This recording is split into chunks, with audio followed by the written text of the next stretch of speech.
Hello, Blackhawks fans, and welcome back to another edition of the Four Feathers podcast. This is season 5, episode 5. The Bedard era begins. I am Ron Luce. I am joined by the one, the only, the man himself, Mr. Tony Marchese. Tony, my friend, the weekend starts on Thursday. It is Thursday. How are you, sir? Well, it's getting close to Friday here, Ron, as we're recording. It's actually It Friday is. on the East Coast already, if you're joining us out there. I don't know why you would. This is a Blackhawk show, but maybe you're a transplant. Ron, it's great to be here, kicking things off at 11:03 on a Thursday night. Is the weekend started for you, Ron? That's my first question. The weekend has started for me, Tony. We'll do a little hashtag crack 'em to get this thing started. And Tony, we have meaningful Blackhawks hockey to finally recap our first show that we are finally here talking about some actual games that have happened in the regular season. Our boy Skokes in the comments, and just like Skokes here, if you want to join us in the comment section, be sure to head over to the YouTube channel, hit subscribe, hit the like button, hit the little bell. You'll always know when Four Feathers is live. He says never too late to talk Bedsy. I agree. And as Kirk says, hashtag crack 'em because the weekend starts on Thursday. Tony, what do you say, buddy? Let's dive into this thing. 2 games have been played so far, and let's start with the win on Tuesday night. 4-2 victory over the Pittsburgh Penguins in their own barn. Tony, how good did it feel for the Hawks to start 1-0 on the year? Ron, it felt great. Before I get into it, I mean, I want to say something real quick. I think Kirk is an East Coast guy, so it is Friday for him over there. Thanks for hopping in here with us, Kirk. Man, what a win for the Blackhawks in front of what was a very large audience. We'll get to that in a little bit, but I know we sat here on, what was it, Monday, talking about season predictions and just how this first set of games was going to go. I want to say that I would guess that you and Johnny thought that was going to be a loss, just based on what your records were. I think a lot of people at Vegas for sure thought that the Hawks were not going to get that done over there. And I thought it was a complete team victory.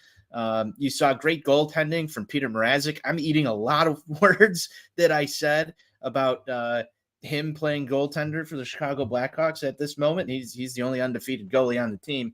And then, just the fact that Bedard got himself on the score sheet in his first game ever. All good things, man. All good things. Saw a lot to really like from that. We'll dive in more, but how are you feeling about it? Tony, just as excited, I think, as you were. Actually, again, Johnny was thinking, but Pittsburgh was actually one of the games I thought the Hawks could win. I think I have my 3 losses pegged, had them pegged with the Boston game, which we'll get to here in a few minutes, and then the Toronto game to start next week and that Avs game before the home opener were the 3 that I looked at and went, ooh, that might not be great. But I thought this Hawks team could match up well against the Penguins because of some of the offseason additions they made. Nonetheless, you still love to see a win. I think the beauty, Tony, and let's get into it because this was probably one of the biggest highlights of said game was Connor Bedard's first career point, a secondary assist. A lot of people probably think that was underwhelming, but a really nice play. And Tone, I think why that point was so important in just the 16 minutes that it occurred, that was the first goal that gave the Blackhawks 4 unanswered at that point. They were down 2-0. They needed to get some momentum.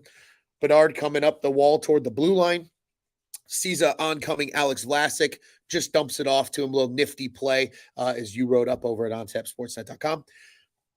Vlasic puts it on net, and my boy, Mr. Ryan Donato, shoving the defenseman out of the way, creating space for himself in front of the net, and ultimately tucking it home with the backhand. So I think at the time that it happened, it was perfect. And Tone, again, just that was such a just the way I think the Blackhawks are going to win games this year. It wasn't pretty, but it was gritty. They wore teams down. And it's something I talked about with our friend here at OnTab Sportsnet, Mr. Sean Sierra over at Sports Zone Chicago.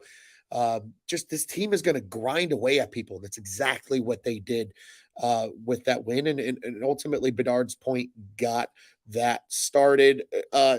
Tone, I've already blushed and gushed about Mr. Donato, but There was something you really liked, you and I were talking back and forth about in this game, and it so happened to be a line that I think a lot of people have maybe considered an afterthought coming into the season. Tony, you want to elaborate on that?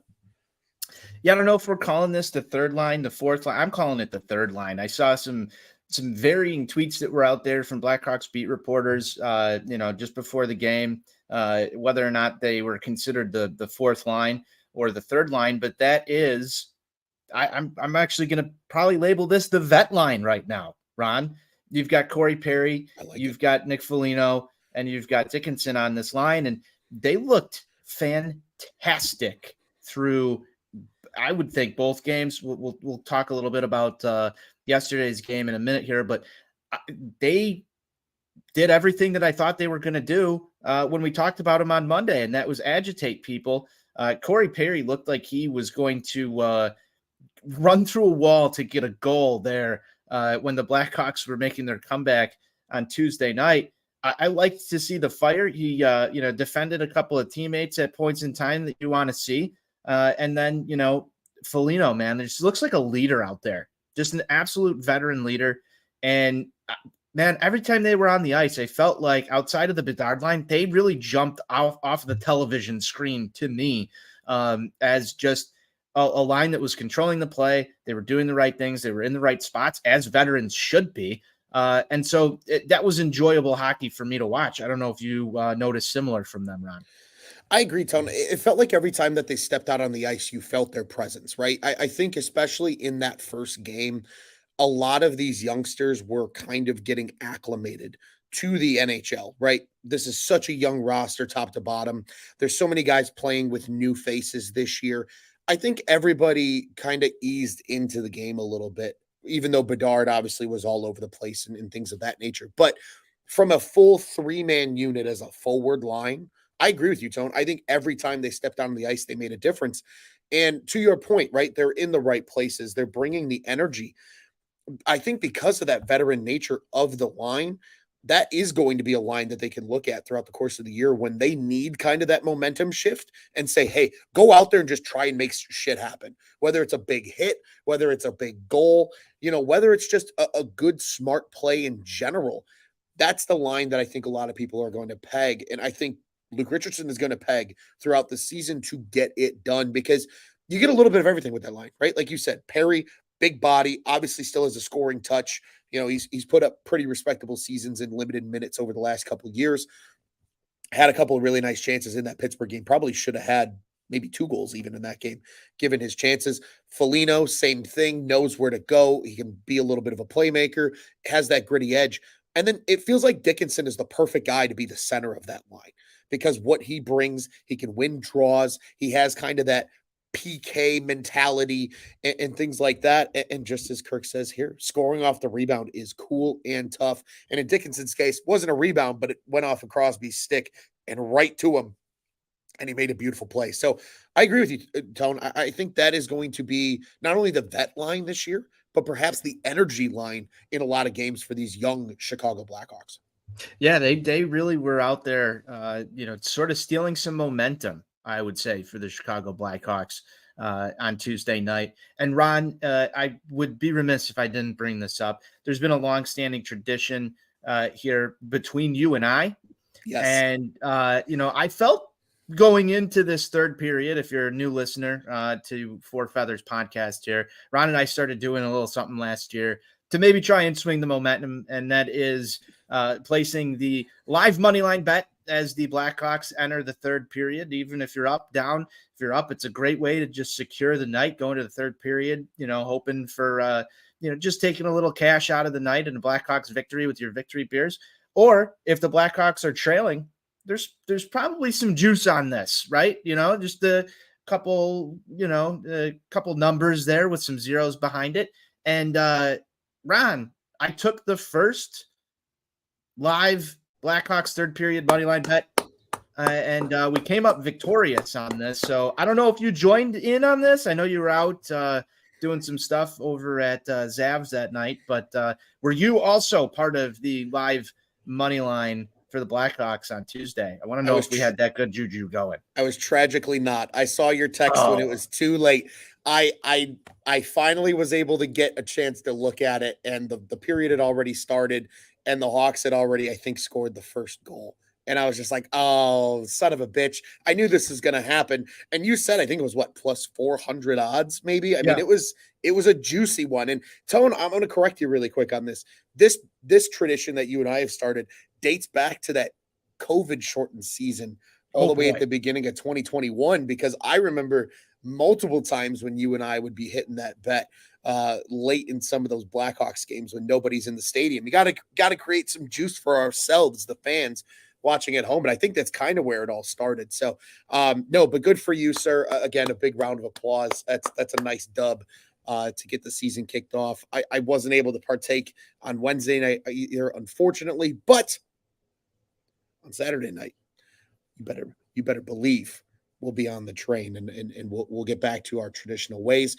Tone, we talked on the solid work for Peter Mrazek. I think that leads us perfectly into Wednesday's game. And unfortunately, a 3-1 loss at the hands of the Boston Bruins.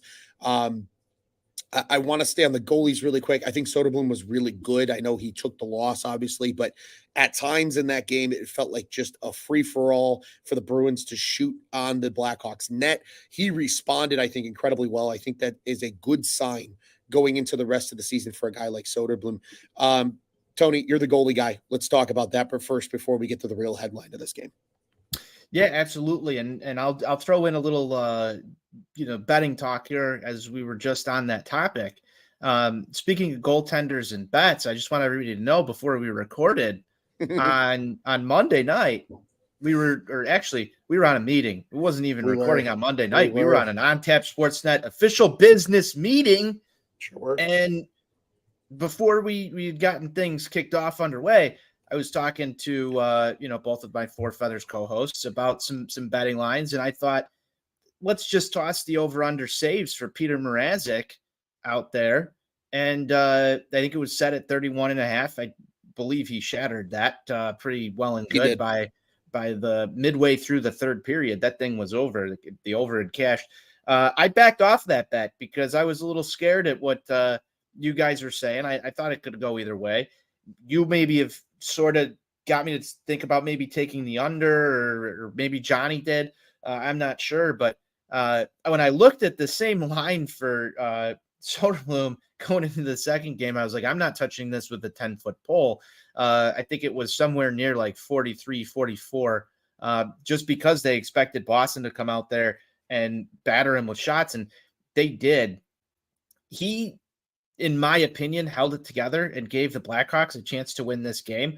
We'll talk about the story here in a second, but I think you have to look at the offense when you're talking about how much, the offense and the defense, when you're talking about how much Soderblom had to stand up to. And that's a very impressive Boston offense. So, there's plenty of guys out there that can do some damage. Pasternak, Marchand, the names speak for themselves. I thought he held up well enough to give this Blackhawks team a chance to win. Obviously, one of these goals comes in empty net too. So I was impressed with his performance overall. You can't expect him to be perfect through every single one of these games, Ron. And this is exactly how I would have expected him to play. It's a little interesting if you're not so, well-versed in Blackhawks hockey over the past couple of years. There's probably some people who are tuning in for the first time in a couple of years, saw Connor Bedard debut, saw Peter Mrazek have this spectacular performance on Monday night, and we're probably a little underwhelmed with Arvid Soderblom. I want to caution any of those folks and say, let's let the full body of work sort of speak for itself in a couple of months. But it's hard not to be impressed with Mrazek, and then really, on a back-to-back here, look at Soderblom and say, there's more to be desired. But in reality, he only let up 2 goals to a very, very strong Boston offense. So I was pleased with what I saw. Yeah, and Tone, on the topic of goalies here really quick, a little bit of numbers to call out, some good old hashtag numbers for everybody here. Relation to Peter Mrazek against the Penguins, stopped 39 of 41 shots, 35 of 37 of those were even strength, stopped all 4 bids against on the power play. I think that's incredibly noteworthy from a guy like Mrazek. And then we go to Wednesday night, and despite the loss, 25 of 27 at even strength for Arvid Soderblom, 5 of 5 against a pretty good Boston power play. 30 for 32 ultimately on the night. So again, like you said, despite the loss, Soderblom and Mrazek both gave this team a chance to win. And as a goaltender, I think as the Blackhawks, that's all you can ask from your netminders this season. And both of them did, I think, spectacularly in that category for through the first 2 games. Obviously, it's just 2 out of 82, but a really good start to the season, I think, for those 2 guys. Tone, you kind of mentioned it, right? Especially against Boston. There was less jump. They weren't it's quite there. Obviously, a back-to-back to start the year is a really shitty way to start the year on the schedule. The NHL schedule makers really great for us fans, though. Gregreat for us fans to get a full dose of hockey right out the gate. Yeah, 2 games right out the bat like that is beautiful. But Tone, I mean, the Blackhawks offense was very limited, and now we can get to the big storyline. I think that everybody's been shouting into their whether they're listening to us on audio form or rewatching us here on the YouTube of why haven't you talked about it yet? Connor Bedard gets his first goal. Tone only took way to bury the lead. Game. Yeah, just it was a beautiful play too, right? Sticking with it, tried the short side on the shot, collects the rebound behind the net, pots it on a wraparound on the other side. Just a beautiful display of skill. You saw the excitement on his face. Tone, I mean, it kind of feels good, I think, for Blackhawks fans for him to just get that first one now. And now it's just a free-for-all from here. Yeah, absolutely, Ron. I mean, this is what everybody was tuned in to see. And I'm almost sad because, the ratings on TV might go a little bit down over the next couple of games. They're not waiting for Connor Bedard's first, but the fact of the matter is when you watch this play develop, I mean, he's a one-man show and can be at any point in time when he is on the ice. That was on full display there. I love the photos on Twitter because he gets his first point in Pittsburgh, and then he takes a photo after. He's full smile. And then he gets a photo with his first goal puck in Boston, and he looks like just deadpan straight. Yeah, it's bad, man. He's pissed off, for lack of a better term. He's very pissed off. I'm sure he wanted that to come in a win. And why wouldn't you? You're playing in the National Hockey League. You want your first goal to be in a win because you want to talk about it for the rest of your life. I think, overall, that was a great momentum starter. But then I think the big impact in this game is Hall going down with an injury, because that's your line that Bedard has only known in his very, very short tenure in the National Hockey League. And now midway through your second game, you lose your most effective line mate on this team. Nothing against your guy, Donato, but Hall is his weapon here, for lack of a better term. So, yeah, it would have been nice for it to come in a win, but I will say that losing your top line mate on the first line sort of stalls out this offense. And we'll talk about what that means for this team going forward. We got a whole little segment planned on that, but Bedard can only do so much. I think losing somebody like Hall sort of limited him through the rest of the game as they're trying to figure it out on the fly. There's no time to practice and figure out some of these things. So when you talk about why we had less offensive output through the rest of this game, I really think that that's part of the reason why. Yeah, incredibly well said. And just quickly, Tone, before we focus a little more on that injury to number 71, Bedard himself took a little bit of a scary spill into the end boards. I think kind of every Blackhawks fan held their breath for a good 30 seconds, but he got up, he shook it off, he looked fine. Those were the longest 30 fucking seconds. Oh, yeah. That was the longest commercial I think I've had in a long time, because let's be really fucking honest with each other. It's after 11 o'clock. The FCC is going to not care about what we say on the old podcast machine at this point. Could you fucking imagine for 2 seconds if Connor Bedard got hurt there? What state this city would be in right now with Chicago sports. My heart stopped. Mm-hmm. You got the Chicago Bears, just a complete shit show right now. Your Cubbies missed out on the playoffs and had a collapse, and you've got letters from your owner out to people saying that this isn't what they expect. My White Sox are at the bottom barrel of anything that is baseball right now. You see how many people are tuned in for Connor Bedard. Oh my God. If he got hurt on that, I think a lot of people would be going absolutely crazy right now. Could you imagine it? It was such a sigh of relief. The first thing I do when this happens, right? Because I'm going on Twitter to, gasp and hope that everything's okay. And I just see Pat Comiskey's tweet. It's the first thing that happens when it hits the timeline. There's Pat Comiskey. And when you read Pat Comiskey's tweet in there, he's feeling the exact same fucking way that I am. And you are. And everybody else who's listening to the show is. Please get up and please be okay. But the way they cut the commercial here, Ron, I take a little bit of exception to, because they stayed with him while he was down, and then he's sort of getting up, and they go, and we're going to break. Yeah, they kind of left you in a little bit of suspense of is he okay? Is he being helped off the ice? What the hell's going on? I agree with you. Damn your ads right now. Yeah. We need to know if our baby boy is okay. Yeah, you got your stupid fucking ads on the boards bullshit that they do now on national TV anyway. You can stay with it just to make sure that he's okay. Because like you said, Tony, he really is kind of right now the golden boy of Chicago sports. That just is what it is. He's drawing the hype. He's drawing the excitement. And that could have been up there with, again, we talk about Connor Bedard in the same breath as a guy like Connor McDavid. He's the most exciting prospect since him to enter the NHL. Connor McDavid in his rookie season went into the end boards and broke his collarbone and missed a ton of time in his rookie campaign. So again, I agree with you, Tone. I think everybody just collectively held their breath, but he got up. He's okay. Unfortunately, tying it back to number 71 here really quick, Mr. Taylor Hall might not be okay.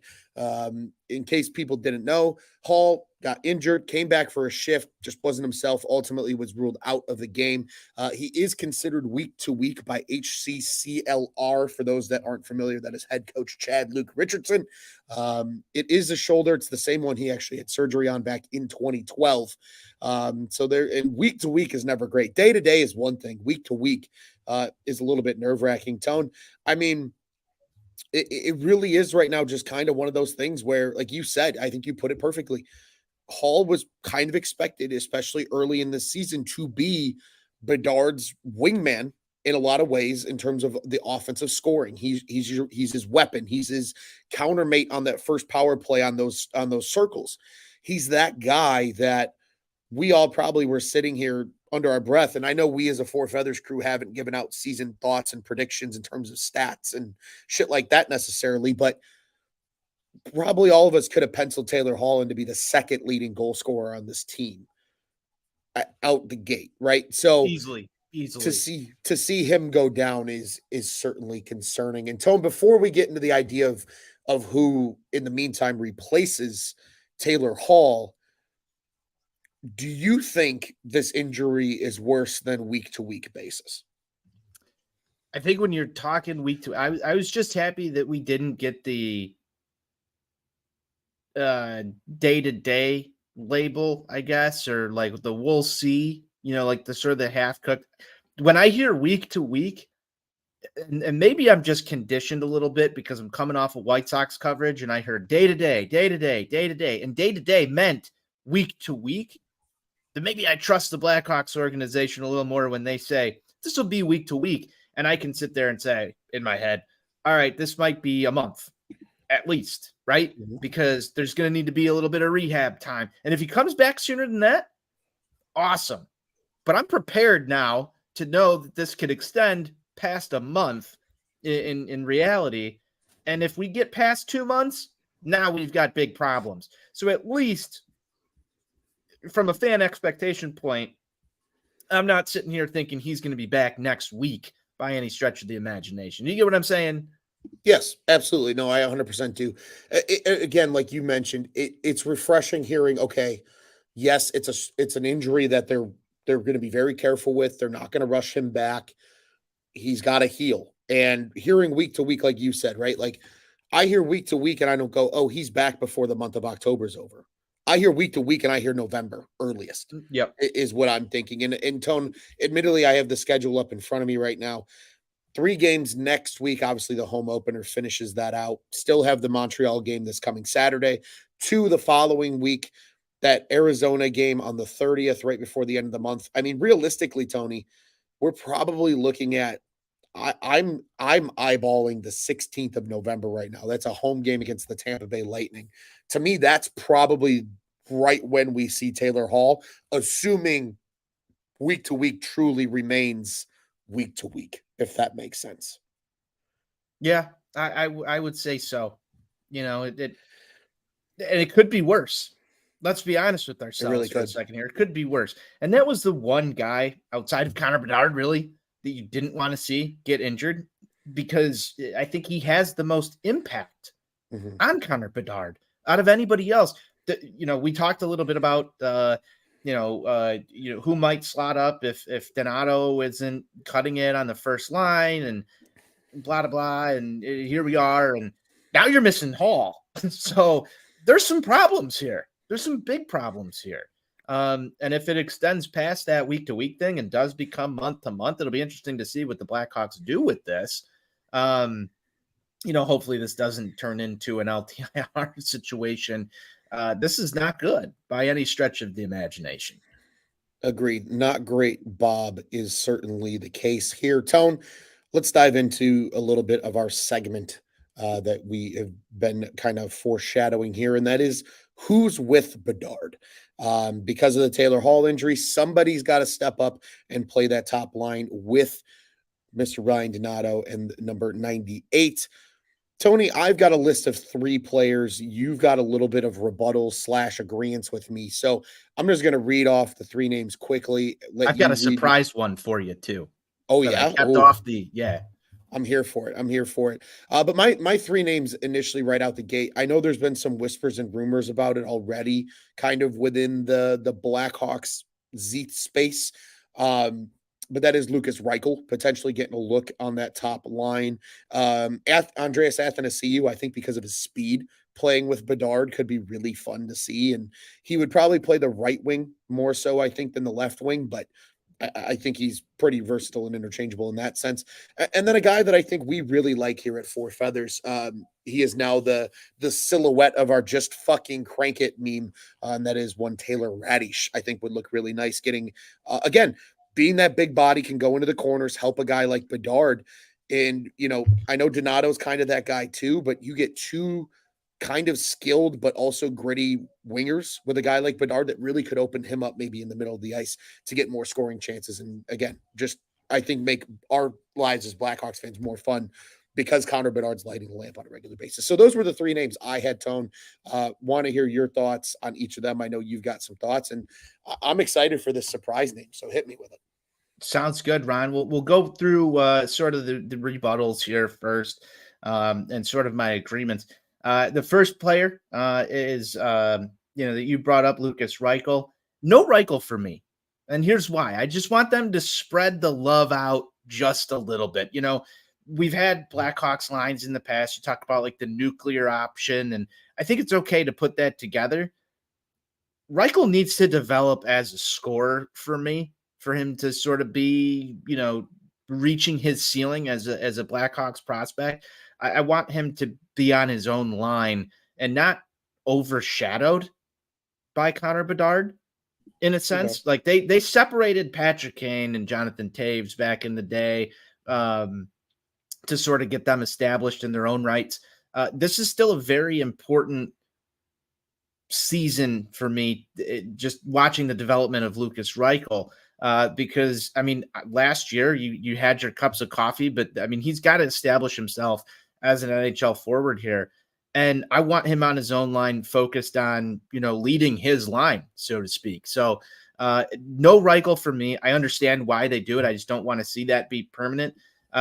You brought up Radish. I agree with Radish on that line. And I also, and this is my realistic pick, would be Mr. AA. I know neither of us typed him out in here, but Andreas Athanasiou should probably be the guy that comes up there. One problem with that, just for the viewing experience, it's really hard to tell 89 and 98 apart on the ice. So visually, that's going to be a little bit of a, sort of a mind fuck for people when you're trying to watch this. And then this is not the surprise name yet, Ron, but one that I wanted to throw out there. And just because he's on the power play with Bedard as well, and that's Corey Perry.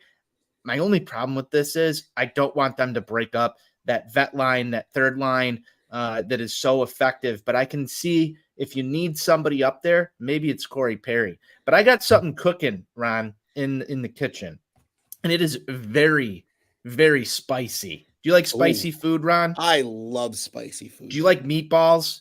Do you like a good spicy meatball? I do enjoy a good spicy meatball. I'm going to bring you a nice spicy meatball. You know who should be on the first line with Connor Bedard? Who should take this spot? Who, Tone? Patrick Kane should take this spot. That is a spicy meatball. I told you I was cooking up a spicy meatball for you. If this injury to Hall is serious, the Blackhawks are in desperate need of a veteran to come up here and take a top line spot. And I think that there's one name out there that's available that could potentially do it. I don't know if he's ready right now. And I'm not saying this is by any means going to happen, but could you imagine if it does? Then I just want you to know it got cooked up in this kitchen first. It's never going to happen. Don't dream with me. It's probably the most meatball take you're ever going to hear on these airwaves, but he should be on that first line. And you can't disagree with it. Tone, I will tell you right now, if the report comes across my cellular device that 88 is back in a Blackhawks uniform, I might think the world's coming to an end because I just won't believe it. I just won't believe it. I just truthfully won't believe it. It is, like you said, it's fun to dream, but I'm at a loss for words because, again, I if it actually did happen, Tony, I wouldn't act rational for a good 72 hours. I just wouldn't. I simply wouldn't. Like, there would be, a 72-hour bender taking place, knowing that 88 and 98 are skating on the same line. Like, it just what it is. Skokes here in the comments with actually quite the offer and suggestion here. He says, Phil the Thrill. And for anybody that may not know who Phil the Thrill is, that would be Phil Kessel, who is still a free agent. Just won the cup a year ago with the Vegas Golden Knights. Played. You're the GM here, Ryan. What does the cap space look like? Do we have room to make a move? Oh, the Hawks have the most cap space in the NHL entering the season. Exactly. So why not? Why not bring in both Phil the Thrill and Patrick Kane and stack them on that first line, Ron? There we go. Now we're talking. It's almost midnight. That's a real spicy meatball right there. I will say the Blackhawks. So for those that are curious, excluding LTIR space, for those that are familiar with how the salary cap works in the NHL, entering the season, the Blackhawks had the most raw, true cap space of any team in the NHL. So take that for what you. I think it's like $11 million. It's quite a bit of money, and that's even with them. Hashtag crack them. I'll say overpaying just because they wouldn't have gotten that from anywhere else, but we're okay with it because I think we're going to become fans of them. But overpaying guys like Nick Foligno and Corey Perry helps get you up to that number at that point. So, Tony, it'll be interesting. It'll be interesting who fills out that line. I have one really quick question for you, Tony, that's a little off topic. Not super off topic, but a little off topic.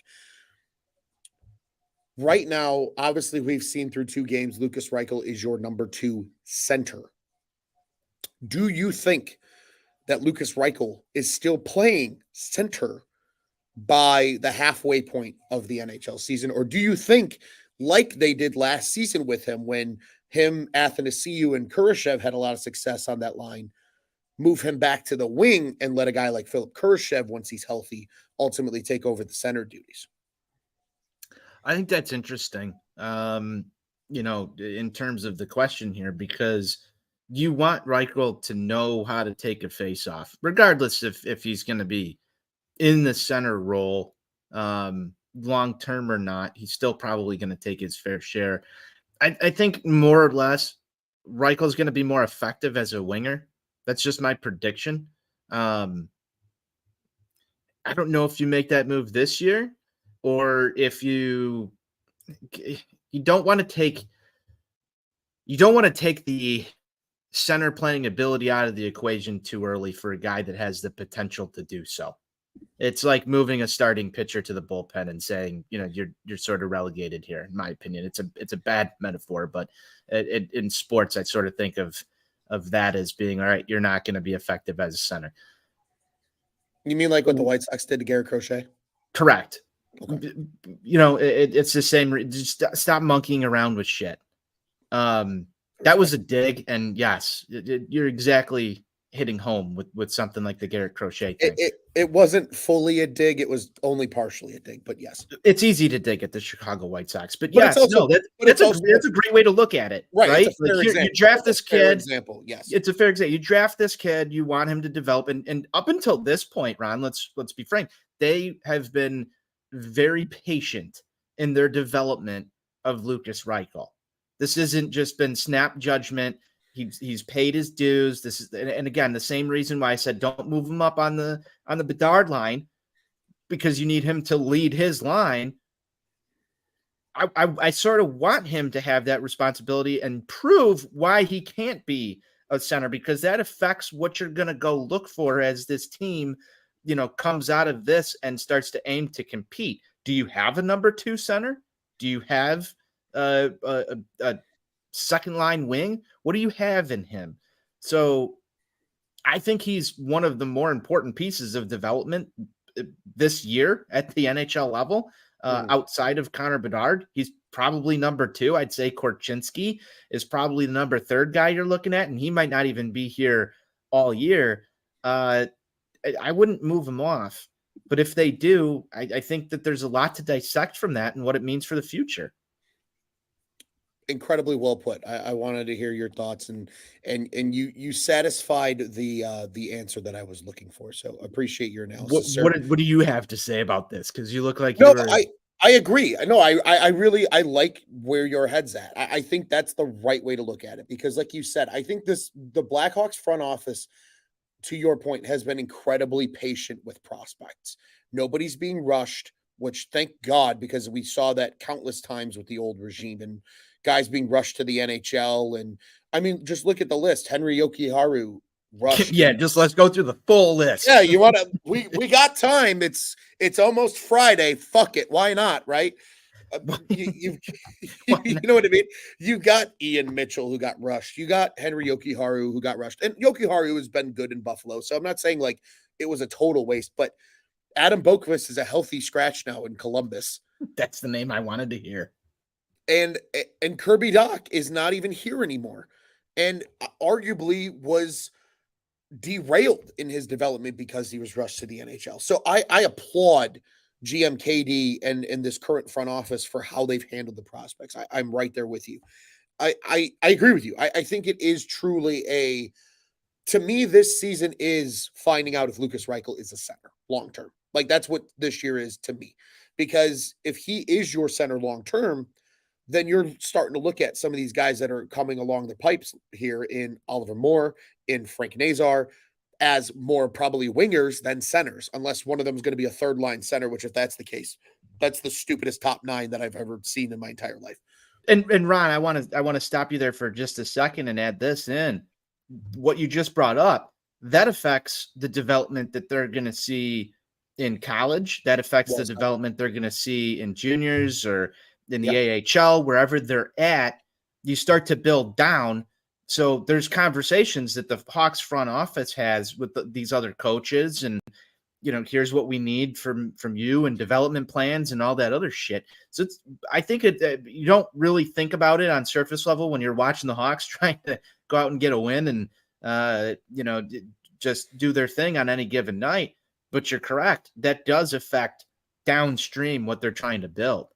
100%. It affects especially the 2 names that I listed, in my opinion. Moore and Nazar are probably the 2 guys that this organization is going to figure out who their top center is behind Connor Bedard. Is it going to be Lucas Reichel? Is he better suited at a wing ultimately in the long term? Is Oliver Moore going to be that number 2 center?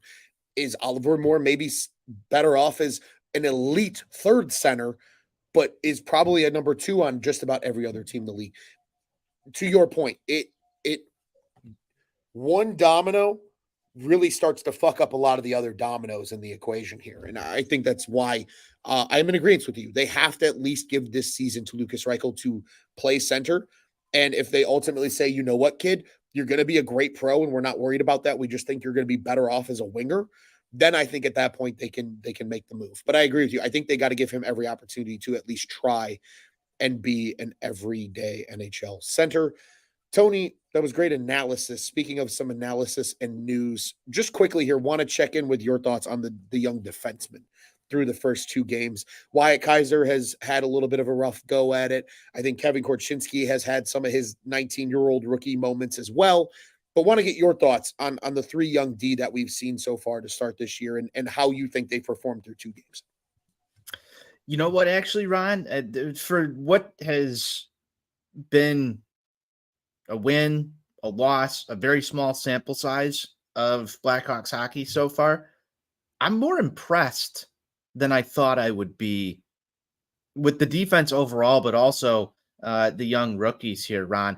I've said this a couple of times on the show. If I don't notice a defenseman, they're doing their job.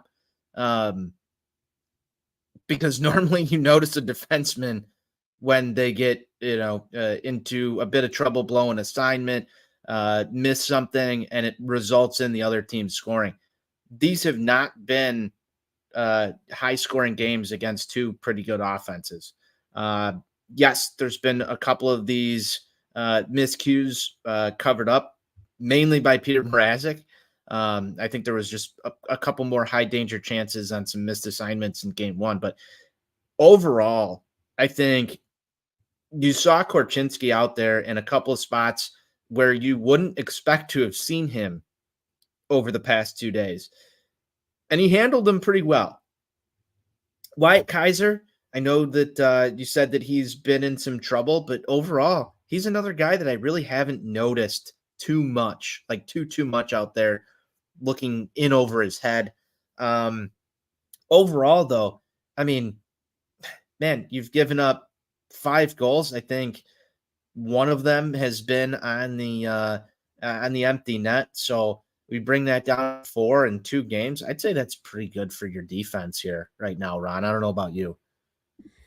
Yeah, I mean, I agree with you. I'm going to hold back a few of my thoughts because I have something a little spicy to round out the show on relation to this. So I wanted to get your thoughts on the young defenseman, but I agree. I think Can't overall, wait. I want it to be as spicy as what we just delivered. it wasn't that spicy. It's more me Okay. getting spicy about a take. I think that's All right. more so. We're going to ruffle some feathers. Let me put it that way. Yes, let's do that. With my thoughts on the young defenseman. So I'm going to hold back on that a little bit, but I agree with you, Tone. I think overall, yes, they've had their growing pains, and we knew that coming into the season. But overall, they haven't looked like a total fish out of water through 2 games so far. That's a great way to put it.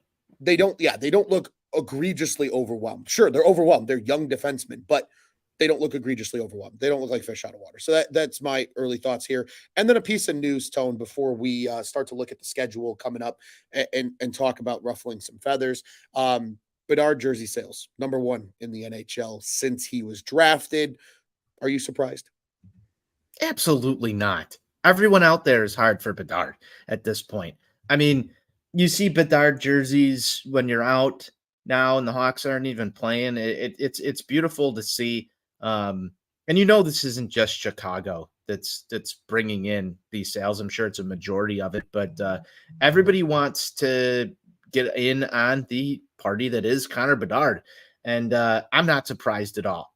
Just the attention that he's gotten since entering the league has been elite. He's going to be an elite level player. And no, I'm not surprised by this one bit. And the Blackhawks jersey is arguably the best in sports. So everybody wants to have a number 98 in a good looking sweater because like you said, Tom, everybody's hard for Bedard. And I think honestly, rightfully so. Tone, before we get to some of the wrap up thoughts, let's get to more road tripping because we are continuing on the road trip that we discussed here on Monday as a crew. As we mentioned, Saturday night, they are in Montreal at the Bell Center. That will be hockey night in Canada, as we noted before. Then they are in the 6th. They are at Toronto on Monday night. So we will be live just before that game, most likely here at the Four Feathers podcast. Thursday night, they're in Mile High at Colorado. And then they are finally home for Saturday, 10/21 against the Vegas Golden Knights. Tony, we mentioned it. You and I had predictions. You said 3-2. I said 2-3/2-2-1. How you feeling about our predictions so far? You think we're pretty on point with that so far? I think we're pretty on point. Don't ask me to correct it because there's a lot of math and numbers that are in there that you just mentioned. So I think we're pretty on point. I'm sticking with my original prediction. It's getting late, can't math. I respect that and completely agree. I think we're doing all right on that front as well. Tony, it's time to ruffle some feathers. We'll let you go ahead and take it away here, sir. Whose feathers are we going to ruffle?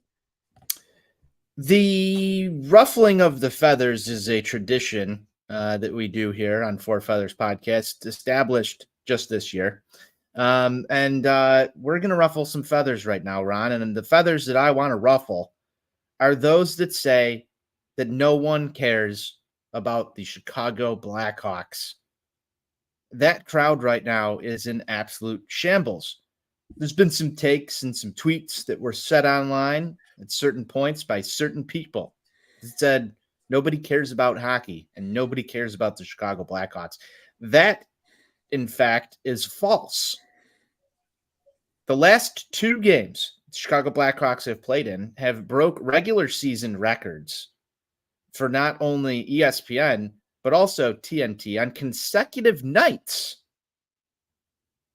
Upwards of 1 million people tuned in to watch the Connor Bedard show on Tuesday night. I think we wound up somewhere around 750, 800, somewhere around there on the TNT broadcast just last night on Wednesday. There is a lot of people who care about watching Blackhawks hockey. And if you ever have a take that says nobody cares about this, the proof right now is in the numbers. Outside of Winter Classics, Ron, regular season games, this is the start of his career. Imagine when these games start to matter more. The effect that Connor Bedard and inherently now the Chicago Blackhawks have on hockey as a whole is the largest in the league. You have a potential Michael Jordan type player playing on this franchise. In fact, ESPN ran a promo before this game started that included the greatest athletes in their sports, like Michael Jordan. Connor Bedard has potential to be a star if he just turns into a star. That's one thing, but the generational talent level type player that he can be could have lasting effects on this sport as we know it. And tons of people are tuned in to just watch him start that journey. So for anybody who thinks nobody cares about the Blackhawks, a lot of fucking people care about the Blackhawks, Ron. That's ruffling some feathers. That is ruffling some feathers. Incredibly well put, sir. I'm going to follow that up for you here in return to the defenseman talk more specifically, but I think this goes for in general. I've seen some takes and some thoughts and some articles and things like that throughout the Blackhawks social media space, we'll say, from fellow fans, just telling people to pump the brakes with certain players, mostly the defensemen, right? They're, you think Wyatt Kaiser's going to be this star? Well, pump the brakes. And, you think Korchinski, well, pump the brakes. I'm going to ruffle some feathers, Tone, by telling people to just shut the fuck up and let fans be excited, knowing that these guys aren't going to be elite right away. I think there's a lot of fans out there that are smarter than the quote unquote smart fans think they are, if that makes any kind of sense. Because absolutely. I think everybody knew coming into the season, the excitement of this Blackhawks team is Connor Bedard And it's the growth that these young players are going to go through. Just because they are growing does not mean they are fully grown yet into full, just top-notch NHL players. I think Kevin Korchinski someday is going to be an incredible defenseman, but I know he's not going to be that this year at 19 years old. I think Wyatt Kaiser can be a very, very good NHL defenseman for a long time, but I know he's not going to necessarily be that this year. And I think the same goes for guys like Alex Vlasic and Isaac Phillips, and the names go on. But just shut the hell up and stop being the old man that yells at the fucking cloud and tells the kids to get off your lawn when somebody gets excited about seeing that glimpse of hope and promise in these players. Yes, they're going to have growing pains. We sat here at Four Feathers and said it all season leading into the season. We know this is going to be a season of growing pains, but guess what? Growing pains are a fuck ton more fun than watching a shitbag product that we saw from 2018 to 2020 when this team, it was Patrick Kane, Jonathan Taves, and them being a middling, piss poor franchise that couldn't do anything. So for those out there, I respect your takes because I agree with them. But at the same time, let fans have fun watching the promise in these players. And if you're going to be the old man that's going to yell at the fucking clouds, why don't you go fucking turn on an old 1980s Blackhawks game and tell me if you're still having fun? That's me, Tone, ruffling some feathers today because they ruffled my feathers, and in return, I'm ruffling some of their feathers. Oh boy, Ron Loose. I like when you ruffle some feathers. You got a little angry there. I did get a little angry there. We had to get into that one a little bit. Tony, the other one, originally I was going to say, but when we got to the defenseman talk, it prompted my brain. The other one was going to be the NHL better watch out because Connor Bedard is going to be a cold-blooded winner. And that was in relation to what you brought up about the pictures, smiling for his first point in a win and then straight-faced in his first goal in a loss. You got to love the competitive edge on a guy like that. Tony, I know you and I were having some struggles when we were planning out our rundown for tonight's show. I saw the preview that you got here, and let me say, this is the perfect one for us to talk about. So for those that are new to the show this year, it's a new segment that we have instituted. Ruffle Some Feathers made appearance or two last year, but that is solidified this year, like Tony said as well. But this year it's the Salt Shaker. And for those that don't know what we're referencing, go check out the Four Feathers, either Zeeth page or Instagram pages. Did you just call it a Zeeth page? Zeeth. I don't know what the X, whatever the hell. Blackhawks X. Yeah. That thing. The X machine. Go check out at Four Feathers Pod on the socials, and you will see it is a picture of Connor Bedard with the little salt shaker pointing down, and that's going to be used to quote tweet or quote post. Sorry, and just respond in general to salty takes that we see on the old interwebs throughout the course of the year. In this case, Tone, it happened on the ice, and the salt shaking was we're gonna shake some salt on the head of one rat, Brad Marchand, because he's salty, Tone, about a new superstar in the NHL. I don't know if anybody else saw it in the game, but he gave a little bit of a kind of a nudge and shove to Connor Bedard as they were going to the benches. And what did Connor Bedard do? He just went right with it. He grabbed Marchand's stick, wouldn't let go, just took the bump fine, and then just sat there like an asshole and said, if you're going to be an asshole, I'm going to do it right back. Big respect to the 18-year-old. And I think rather than just shaking a little bit of salt on Brad Marchand's head, I hope he takes the top off and just dumps the whole fucking thing on him. Why not? I mean, that was the saltiest moment I think we saw over the past couple of days here. I expect nothing worse out of Brad Marchand, and he's just always been a salty guy. That's just his brand. I think he, runs around the streets of Boston just soaking up salt like the little rat bastard that he is. So, man, credit to Connor Bedard, like you said, for taking it. I wanted to see, I don't know, Jared Tenori get out there on the ice and maybe rough him up a little bit after that. It would have been pleasant. I think the response from the Blackhawks there was a little bit lacking. Then again, I don't know if anybody really wanted to, exchange bodily fluids with Brad Marchand because you don't know what that's all about. But hey, here we are. We've established probably one of the saltiest individuals on the planet, that Connor Bedard's getting all this love.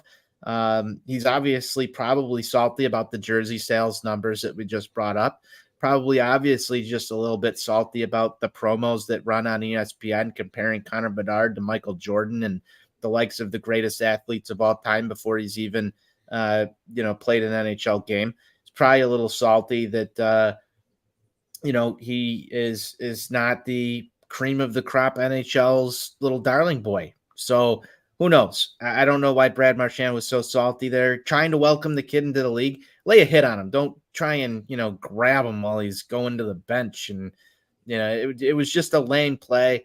I didn't like it. I didn't like it at all. I don't know how you felt about it when you saw it live, but it was like, just get your hands off our baby boy here for a second. Just leave him alone. He didn't do anything to you. Why you got to be an ass just to be an ass? It just didn't make sense. I don't like Brad Marchand at all, and I think we've gathered that from this.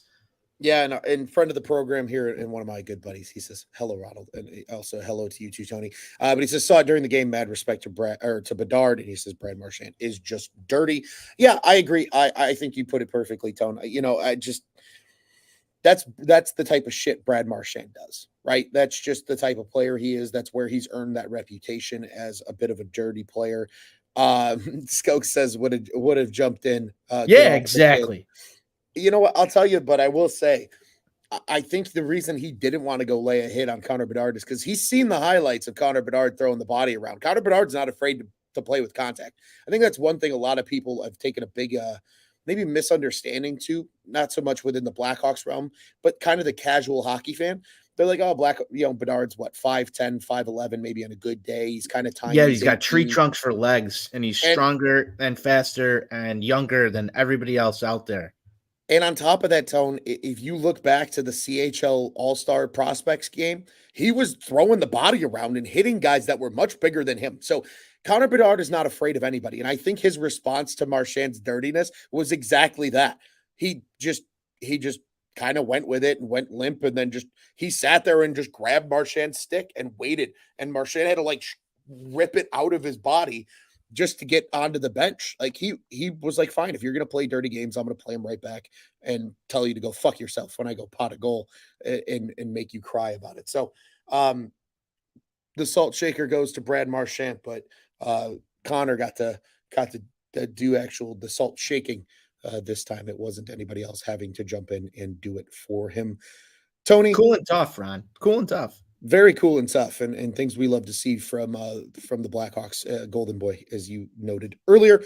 Tony, a little bit of what's on tap next for everybody. As we noted, the Blackhawks are in action this Saturday. No show from us after that, but be sure to follow along with us on the socials. Be sure to watch along and enjoy that game. It's a good old 6:00 start because they're on the East Coast in Montreal, and it's Saturday night hockey. What is better than Saturday night hockey at this time of the year? My answer is nothing. Tony, and then before their other Canadian matchup, before returning to the States, the fans and fellow followers of the Four Feathers podcast will hear from us again on Monday, probably most likely a little bit of a happy hour to get the week started and kind of a nice little primer for that Maple Leafs game on Monday night. I believe that is also a 6:00 start in the local time zone. And then, as we noted, we'll probably be back with another little primer before the Thursday game against the Avs, and also in the same breath, get to talk about the home opener coming up a week from Saturday. Tony, always a pleasure, sir. This was a great show. 2 Blackhawks games in the books, 80 more to go, and it all starts up again on Saturday against the Montreal Canadiens. My friend, always a pleasure. Thank you to everybody for listening. Again, at Four Feathers Pod on the socials, at On Tap Sportsnet is where you can catch us. At Tony On Tap, I am at Loose On Tap. Be sure to follow our other co-host at Nani Johnny as well. He's off having a great time over down in Tennessee. Hopefully he gets to watch this. And here's the love shout out for him. We miss him dearly, and we'll be excited to talk to him on Monday. But Tony, more Blackhawks hockey on the horizon. Be sure to subscribe to the YouTube, hit the bell button. You know the drill. And you'll always know when we go live. We appreciate everybody jumping in the comments, as always. Appreciate everybody that watched along live. Those on the X app, we love you dearly. We just can't see if you're commenting along with us, but we still appreciate, value you just as much. And Tone, what do you say, my friend? We get out of here? Yeah, we'll get out of here. Get out of here. Let's go Hawks. Let's go Hawks.